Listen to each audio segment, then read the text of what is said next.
Hey, what are you doing? I'm trying to connect up my car. I need to charge my car. What, are you crazy? You're rewiring it? This won't fit in my car. What am I supposed to do? Of course it won't. This is a Tesla and that's a J1772. So that's what the wire's about. I'm just charging my car. This is so dangerous. You don't need all this. What else am I going to do? How about this? What's this? This is the Lectron J1772 to Tesla adapter.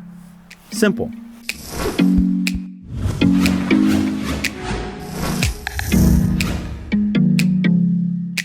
All right, so no more of this crazy wire stuff next time you need to charge your Leaf.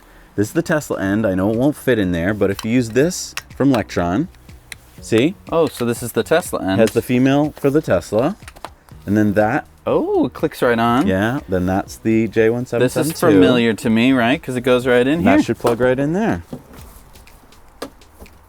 There you go. See, it's charging up. Okay, so this is kind of basically the opposite of the Tesla adapter. Yeah, so you get one of these with every Tesla, right? It's J772 to male Tesla. That's the opposite. That's right. Female Tesla to male J772. So I mean, it's really nice that Tesla gives you these because it allows you to charge at regular J1772 charging stations, right? Plug that right on, and then you have the Tesla charging tip. But the opposite is not true. You do not get one of these with the purchase of every other electric car. Right. So one thing I do want to point out though, if you thought that you could drive this up to like a supercharger and plug your Leaf in, it does not work at a Tesla supercharger. Okay, that makes sense. Yes, my Leaf can't take that much power. Right, and this only works for up to 40 amps. Okay, so none of the really high power charging stations. And again, my couldn't use it car anyway. Couldn't take it anyway. Right. Okay, so I mean, that's pretty fair. Who wants this?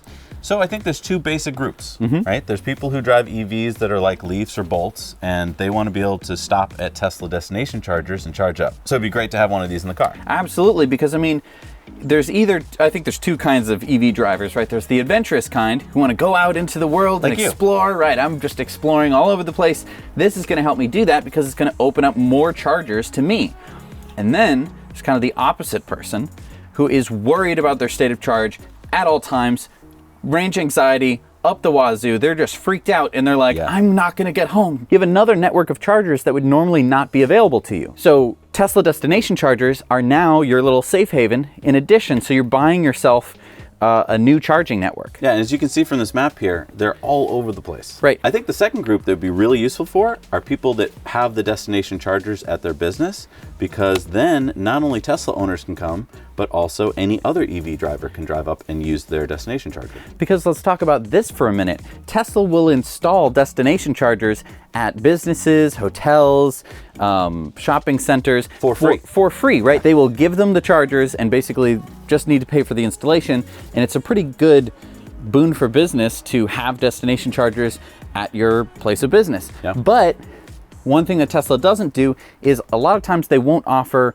standard EV charging if you're only going to put in 1 or 2 chargers. Right. You need to get up to about 4 before Tesla will start offering other EV chargers, the J1772s.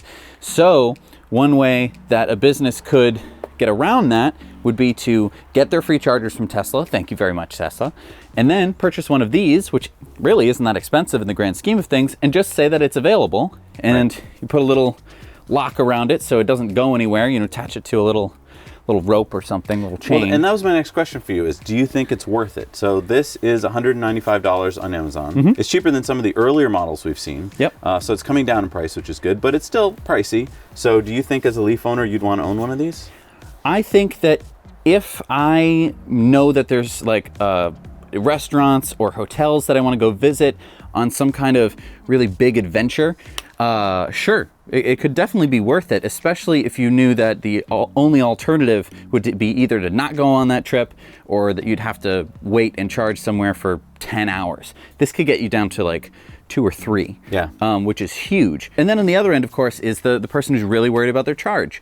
And this is just a great little insurance policy to be like, you know, there's going to be just a few more chargers that will be available to me when there's that day where I left my air conditioning on, forgot to shut the car off, and now I'm down to half range and I'm not going to be able to make it home.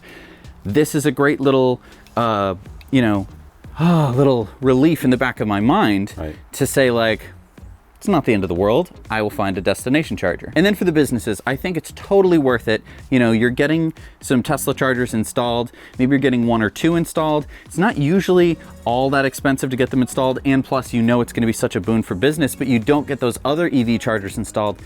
It's really valuable, especially for Leafs and Bolts and cars that don't have lots of high powered charging stations to get them to and fro. If you can be charging somewhere while you shop, that is a huge incentive. People will go out of their way to do it. And so any business who has already some destination chargers or is thinking of getting them but doesn't know what to do about all their other EV customers, this could be a great option. Makes them a loyal customer too. And I just thought of a third option for someone who might want it. If you have a Tesla wall charger at home, but if you have friends who have Leafs and Bolts and other cars that aren't Teslas and you want to be able to charge them when they come over, this could be nice to have for your friends. Absolutely. And I mean, the other thing is it's very, you know, it looks like a phaser, like some kind of, you know, Star Trek kind of, you know? Yeah. Do you remember what happened last time you were playing around with it? No? What do you mean? You should really be careful with that. What are you talking about? Well, it could be loaded. Crap. It just be careful. Just no. That happened. Just give me that. Okay. That's not a toy. Gosh. Thanks so much for watching Now You Know. We work hard to bring you videos about things that we think you'll find useful, but we need to know from you what you want to see, so leave your comments below. Also, don't forget to go over to our Patreon page, where for as little as $1 a month, you can watch our Patreon bonus story every week on Tesla Time News. Thanks again. We'll see you soon.